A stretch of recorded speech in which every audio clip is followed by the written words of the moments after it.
Good day to everyone. I'm Mad Guantamad and welcome to another video here at Madolo's channel. For today's video, we are going to show you an update of a 1-month-old system somewhere here in Muntinlupa City. So to start our walkthrough, let's start with the fish tank. So we have here the made 1,200 liter fish tank. Inside the fish tank, we have 100 red tilapia. So let's feed the red tilapia. We have commercial feeds over here. So we have commercial floating feeds that we'll feed our tilapia with. I don't know if they are hungry. Let's see if they are hungry.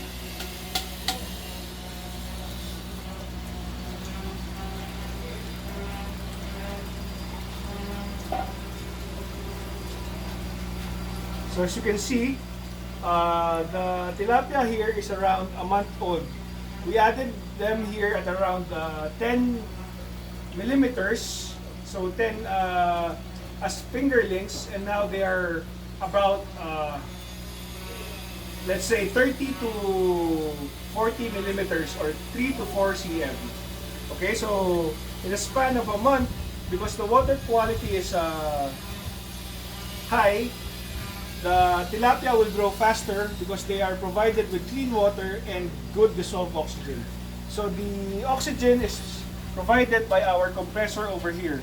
Okay, so the compressor pumps in air all throughout the system, and they are controlled with they are distributed by the air manifold and the air hoses with air valves on the side. Okay, so let's look at the tilapia as they feed on the commercial fish pellets. Okay, so because the design is round, all the waste will go to the center and will exit to our solid lifting outlet over here. Okay? So from the solid lifting outlet, it will exit our Duraflow filter on the other side. But before that, we also provided a sensor here. So in the sensor, you can read, we have a Tds Sensor which reads 280 total dissolved solids parts per million. And then our pH is 7.69. So we expect that from a young system.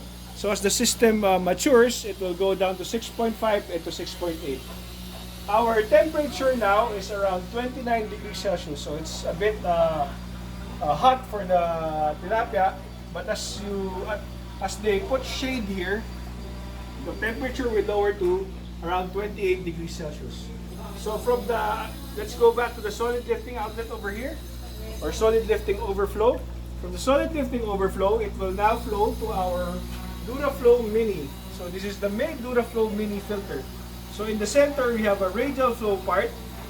So from the radial flow part, it will exit a static bed media over here. So the static bed media is very easy to clean. You only need to divert air from the moving bed bioreactor on the other side and divert it to the static part. So as the media and the static part is agitated, the muck and dirt inside the static media will fall to the bottom and can be drained through the drain at the bottom part of our filter. So let's look at the drain. So here we have the drain of our filter.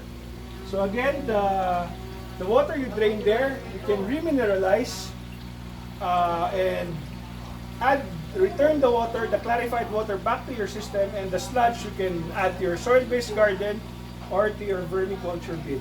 Okay, so let's turn the air off, our static part. And then from the static part, it enters another radial flow in this part here. And then from the second radial flow, hence the name Duraflow, because there's two radial steps, it enters the moving bed bioreactor on the outside. Okay?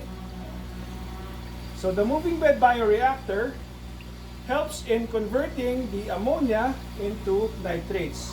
And the nitrates is used by the plants. Okay? So let's look at the media as it churns in the moving bed bioreactor.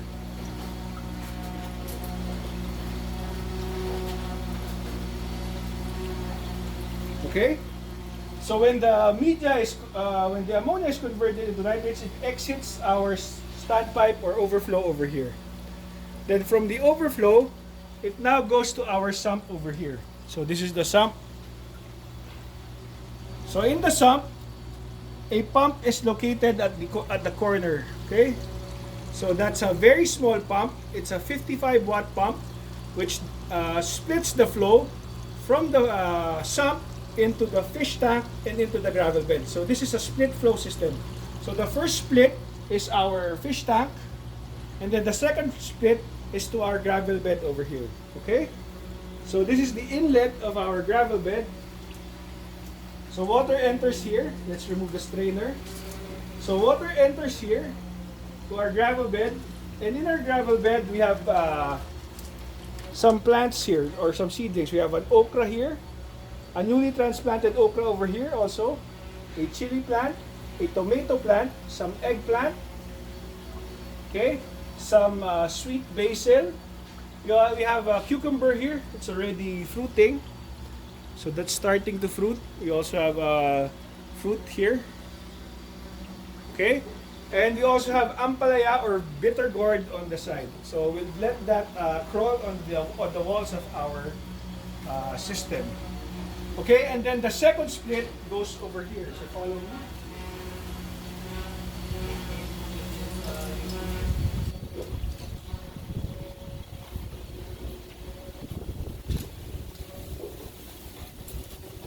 So the second split goes to our floating raft or deep water culture. So this is the inlet valve for our deep water culture. Now, because of the recent rainy season, we had low sunlight. So the plants have been receiving fewer hours of sunlight. So some of the lettuce are leggy. Also, because of the storm, some of the nutrients were diluted. So the owner decided to add temporary UV plastic and some mosquito or some insect net on the side. So this is detachable. They just use clamps to clamp it down because of the typhoon. Let's see if we can remove one. Yeah. Turn, turn, turn. Okay. Let's turn it. And then to access, you just lift it up, okay? In this DWC, we have some lettuce. We also have a tomato there and some eggplant. So the plants are a little bit yellow because, as I've told you earlier, because of the recent rainy season and typhoon season here, the nutrients got diluted because of the too much water from the rain. Okay, so from this floating raft, it goes to the next floating raft over here. Okay, in the next floating raft, you also have same plants here: lettuce, cucumber, and some I think that's an eggplant. Okay, and then it goes to the third floating raft over here. Okay. Now, because, as I told you earlier, because of the minimal sunlight received in this area, the owner decided to experiment on adding artificial light by using LED strips. So let's look at the LED strips. So those are LED strips. I'll turn them on manually. They're on a timer. So let's switch it on. Let's switch it on. There. So by adding LED strips, it adds additional artificial lighting to the plants, and they grow bigger, and they prevent the legginess of the lettuce. So let's take a look at the LED strip. A closer look. So those are locally made LED strips. They are available locally. So in this grow bed, we have parsley, sweet basil, some lolo rosa, and some cucumber and tomato on the end. And then from this floating raft, it will exit the floating raft to our sump over here. So this is the sump. Okay? So, earlier I told you about the gravel bed. So, in this gravel bed, it also has a bell siphon. So, this is just the bell of the bell siphon, and this is the standpipe. Okay? So, the bell siphon aids in the flooding and draining of this gravel bed over here. And then it also exits to the sump below. So, let's look at the exit of the bell siphon and the sump below.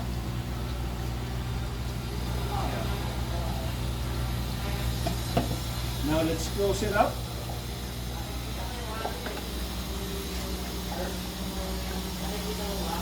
Okay. Then from the sump, it goes back to the fish tank and it goes back to the blue bins. So to recap our system, again, from the fish tank, we have 100 red tilapia. They are fed with commercial feeds and some duckweed. And then it exits our solid lifting outlet. Then from the solid lifting outlet or solid lifting overflow, it exits our Duraflow filter. So the Duraflow filter has a radial, a static, another radial, and a moving bed bioreactor over here. And then we can drain the excess solids through the drain valve over there. And then from the filter, it exits our sump. So this is the sump. So this is a three-way split. So from the sump, it has a pump which splits the water to the floating raft grow bed on the other side over there, and then it also splits to the gravel bed over here, and then it also splits to the fish tank over here. So if you have questions about aquaponics or you want to learn more about urban farming or gardening, don't forget to like, share, subscribe our YouTube channel, Madodal. Don't forget to hit the notification bell so you'll get updated on our future videos. And we also have a Facebook page, Modular Aquaponics, if you want to contact us. Okay? So again, thank you for watching.